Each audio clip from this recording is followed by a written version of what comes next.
O mundo moderno segue blasfemando contra a fé cristã, contra Jesus Cristo. Agora, uma santa ceia lá nas Olimpíadas, uma santa ceia LGBT, uma gorda ridícula lá no meio, e colocaram até uma criança no meio de toda essa perversidade. Mas por quê? Quais os motivos que levam essas pessoas a fazerem isso? Eu quero dar aqui três. Três motivos aí aparentemente ocultos para explicar por que esse desejo frenético em blasfemar contra Jesus Cristo. Curta, comente, se inscreva. Vamos lá, bora para mais um vídeo. Gente, antes de explicar os motivos do porquê eles fazem isso, eu quero que vocês reparem numa contradição, uma contradição dessa galera. O que é a ideia aqui? Eles fizeram lá uma santa ceia, colocaram lá uma gorda, um gay, e qual que era a ideia?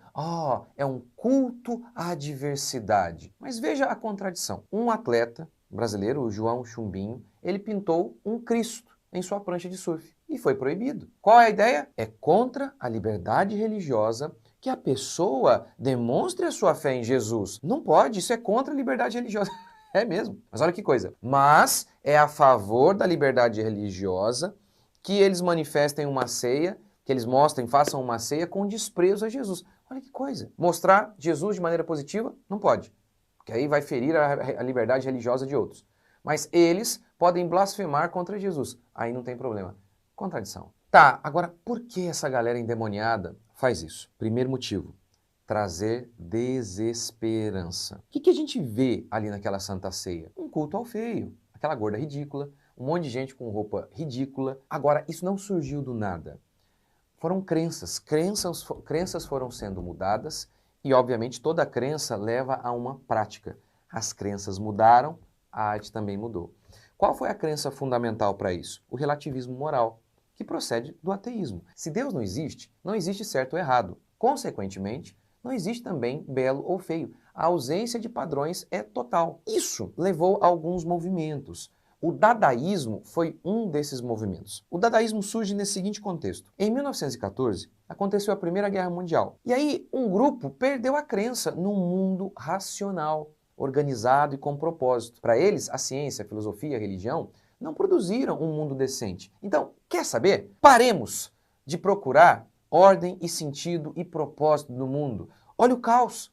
Olha o caos aí, tá vendo? Não tem propósito nenhum. Olha, o mundo não tem ordem. Como os cristãos pregam sobre ordem, propósito, esperança, mas o que a gente vê é a guerra, o caos em nosso mundo. Se o mundo não tem ordem, tentar buscar ordem e beleza na arte, como se fazia antes, seria uma falsidade. Portanto, a partir dali, a arte existiria apenas para chocar e não mais para inspirar. Você lembra do urinol do Deschamps? Esse endemoniado, numa exposição, o que ele expôs? Um urinol.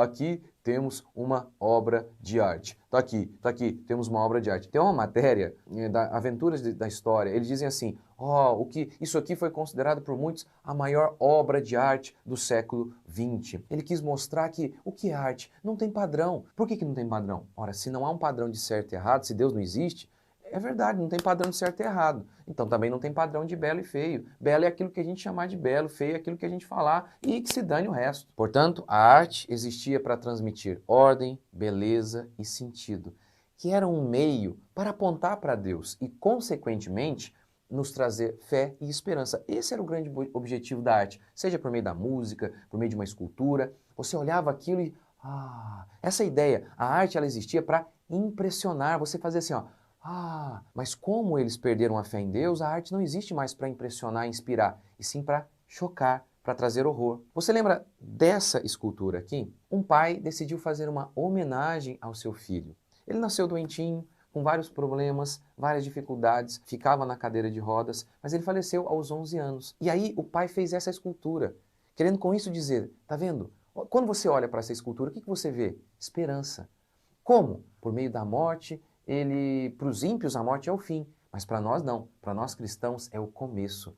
Significaria então que ao morrer ele estaria com Cristo Jesus e ali então ele encontraria a redenção perfeita para a sua alma e também para o seu corpo, que não mais seria limitado por todas as doenças e enfermidades. Eu lembro quando eu vi essa imagem pela primeira vez, eu olhei, bati o olho, o que me veio? Esperança. Mas sabe por que a arte não visa mais trazer ordem, beleza e propósito? Porque como eles abandonaram a Deus, Eles não creem mais nisso. O que resta então não é mais inspirar, é chocar. E aí, de fato, eles saem chocados e infelizes, que é exatamente um retrato da vida deles, da vida de muitos e muitos gays. No livro Nascido Gay, o geneticista John Tay mostra por meio de vários estudos que é mentira a ideia de que nascemos gay, de que existe um gene gay, isso é mentira. E em um dos capítulos ele fala sobre a terapia de reorientação sexual e mostra algo surpreendente para alguns. Em 2000, um estudo mostrou o resultado de uma pesquisa com 882 homossexuais insatisfeitos,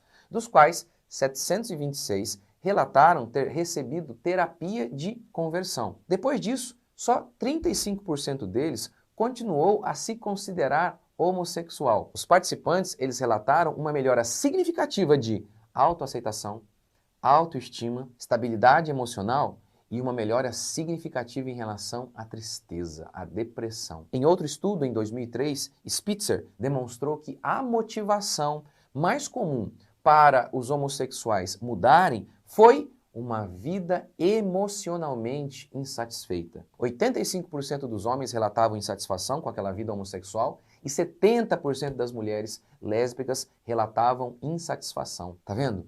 Essa arte absurda, que é feia, que é sem sentido, é só um reflexo de um coração amargurado, sem propósito e infeliz do homem moderno, que ao tentar matar Deus, descobriu que quem morreu foi ele. Portanto, o motivo de toda essa galera, ao produzir esse tipo de coisa, é simplesmente retratar a falta de esperança que há no coração deles. E eles querem também que todos nós permaneçamos nas trevas, assim como eles estão. O segundo motivo pelo qual essa galera faz esse tipo de horror, esse show de horrores, é puro marketing. Chamar a atenção. O marketing é a arte de chamar a atenção. E não há problema em fazer isso de maneira honesta. Mas quando você é incompetente e desonesto, você usa a estratégia mais rasteira e eficiente para chamar a atenção: profanar o sagrado. A estratégia é velha. A Madonna, por exemplo, já usou isso. Uma vez ela fez um show em que ela celebrava um casamento lésbico entre ela, Britney Spears e Christina Aguilera. O show foi um sucesso. Só se falava naquilo. Portanto, esse é um outro motivo. Chamar a atenção mesmo. Um motivo marqueteiro mesmo, que eles acreditam ser um bom motivo. Terceiro motivo para explicar por que essa galera faz essas coisas: o uso do sexo como arma política. Lembra do Sansão? Ninguém conseguia vencê-lo. O que os seus inimigos fizeram? Utilizaram-se do sexo, Dalila. Colocaram lá uma Dalila para seduzir Sansão. Essa é uma estratégia utilizada à exaustão. Os comunistas, por exemplo, perceberam que o sexo seria uma arma importante para destruir a cultura cristã. Os comunistas entendiam que a cultura cristã era o grande empecilho para a implantação do comunismo. George Lukács, um comunista, disse o seguinte: quem nos salvará da cultura ocidental? Ele acreditava que destruir a moralidade sexual cristã era um passo enorme para destruir a fé cristã. Outro comunista da escola de Frankfurt criou o lema: faça amor, não faça guerra. Ou seja, durma com meio mundo, ao invés de ir para a batalha. E aí, olhem que estratégia diabólica! Ao invés de atingir a teologia cristã, eles tocam na prática e, consequentemente, destroem a teologia.